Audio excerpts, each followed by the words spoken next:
Have you ever experienced someone who was a bad communicator? Can you think of some examples?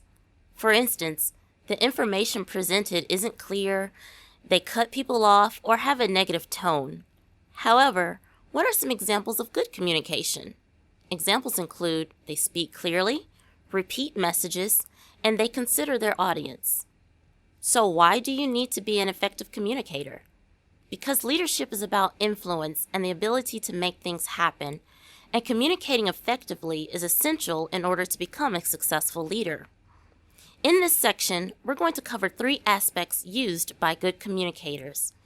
The 3 things good communicators do is ace the nonverbals, focus, and practice and prepare. Let's dive into these 3 aspects a little further. Acing the nonverbals.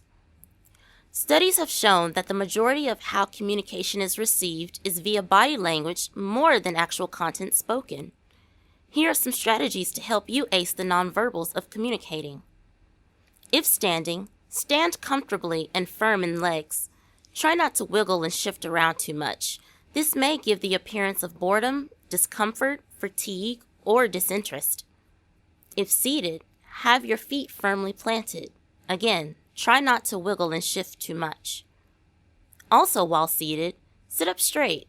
Lean slightly forward. This shows you are interested and engaged. Have relaxed eye contact. It might get a bit weird if your eyes start bulging out or appear too relaxed as if you're sleepy. Keep an interested expression. Nod and make positive gestures in moderation. Keep in mind personal space. A rule of thumb is to stand at an arm's distance apart. And lastly, address everyone around you. For instance, if giving a presentation, try not to just look at one particular person. The second aspect of good communication is to focus. Effective communicators focus or organize their communications. For instance, they avoid rambling and are clear and direct. They tell an overall structured story.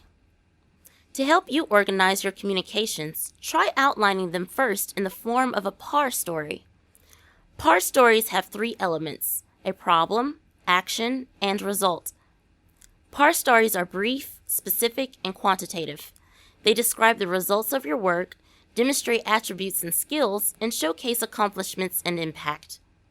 An example of a PAR story includes problem.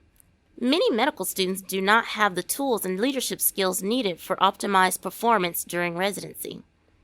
Action. UT Southwestern's Office of Faculty Diversity and Development, in collaboration with the Office of Student Diversity and Inclusion, developed a leadership training course called Leadership Now. The result?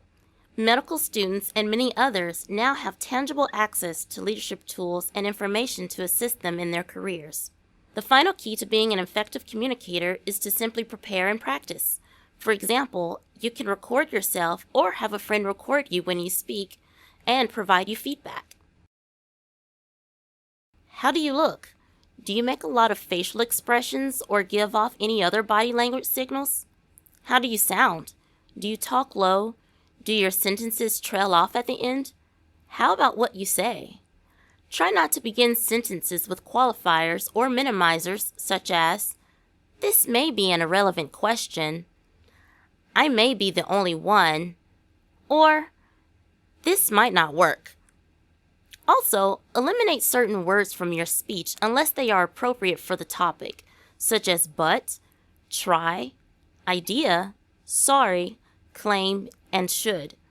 Another way to help you practice is to develop an elevator pitch. An elevator pitch spotlights your uniqueness and leaves a positive memory.